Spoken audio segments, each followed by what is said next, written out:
Privé à l'agenda et merci d'avoir remplacé tant qu'à avoir un brushing, Sabrina ce matin. ça me fait plaisir. Vraiment. Alors, on va se questionner pas mal sur le lien d'attachement. Vous avez sûrement déjà entendu parler de ça. Oui, parce que je suis tombée sur un article et j'ai vraiment été étonnée. Il y a des parents qui vont adopter des enfants qui, la première fois qu'ils vont voir l'enfant, et le moment où ils vont ramener l'enfant à la maison, qu'ils ont préparé et tout ça, il peut se passer de 3 à 4 mois. Pour des raisons vraiment obscures, pour de la bureaucratie, puis évidemment, en voyant ça, bien, les parents s'inquiètent beaucoup du lien d'attachement qu'on veut créer très, très vite avec l'enfant. Et c'est extrêmement important de créer ce lien d'attachement-là, autant pour les enfants adoptés que les enfants qui ne sont pas adoptés. Donc, c'est de ça qu'on voulait parler ce matin. J'allais voir une spécialiste aussi pour vraiment qu'elle nous guide là-dedans, parce que ça peut sembler vague. Qu'est-ce que l'attachement? Gino, je te pose la question. L'attachement pour un enfant, là? Oui. Ben, un lien de confiance, sécurisant, je pense. Je trouve sécurisant pour que l'enfant se sente bien. Ouais. C'est pour développer son côté socio-affectif. Et maintenant, on va avoir la réponse de notre spécialiste. C'est une travailleuse sociale. Elle s'appelle Sylvie Sanson. Et vraiment, elle m'a bien guidée là-dedans. C'est qu'il développe ce sentiment de sécurité, de confiance, de permanence, qu'il y a quelqu'un qui va toujours être là pour le protéger. Stabilité, sécurité. C'est une base qui est primordial, parce que si on commence comme ça, bien, par la suite, ça le sera dans la vie.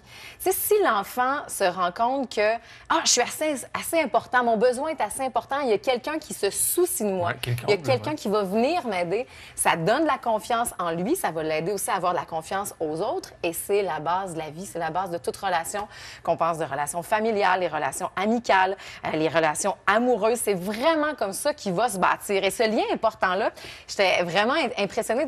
En même temps, ça fait du sens. Aussitôt qu'on coupe le cordon ombilical, c'est le premier mécanisme, c'est le premier cri à l'aide. Il se fait biologiquement, mais c'est à ce moment-là que le bébé va crier et que tout de suite, ce qu'on fait en tant que parent, la maman va le prendre, va le réconforter, va le réchauffer. Le papa aussi, de plus en plus, avec le pot à pot, par exemple. Fait que l'enfant comprend qu'en cas de détresse, il y a de l'aide. Oui, et quelqu'un est là ça. pour les plus. OK. À répétition et à répétition, la base du parent. Et pour faire ça, on a 4 conditions importantes. Et encore une fois, Sylvie Sanson nous les explique.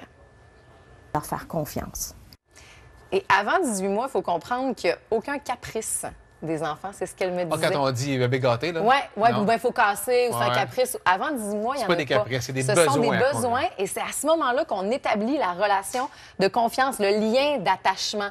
De s'il a besoin de moi, je serai là. Et c'est vraiment la base parentale, lui donner cette sécurité-là. Donc, si on sait qu'avant 18 mois, il n'y a pas de caprice, peut-être que par après, ça peut se complexifier. Quand l'enfant grandit, il faut revoir des fois nos codes, il faut vraiment retourner. Tu sais, ça a l'air toujours niaiseux à dire parce que là, on revient, on a un point d'ancrage. On a une sécurité de je vais aller plus par lui, c'est un mix des deux.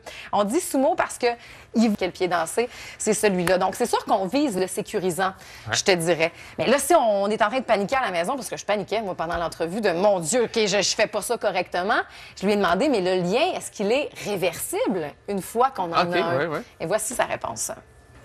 On a généralement une majeure. Sœur aussi sur les épaules en tant que parent. Il faut vraiment reculer, il faut s'intéresser, s'interroger, aller chercher de l'aide si on en a besoin, modifier, puis se donner le temps. Ça ne sera pas comme ça que ça va changer. Il faut établir une relation. Dans le cas des adoptions, comme nous on a fait, là, on travaille beaucoup sur les liens d'attachement, comme l'enfant n'a pas grandi dans le ventre de la maman actuelle. Alors, ça demande beaucoup de travail comme ça et d'efforts et de consultation quand c'est le cas aussi. D'une part et l'autre, ou avec une personne extérieure qui peut nous aider. Puis, en entendant Sylvie Sanson, j'ai demandé, OK, ça c'est beau quand on est jeune, mais à un moment donné, tu sais comment ils sont wise, nos enfants? Ils peuvent peut-être faire un peu de manipulation avec tout ça. Est-ce que c'est de la manipulation à un certain âge? Elle n'était pas tout à fait d'accord. On écoute. La première... J'ai compris la notion. Bravo!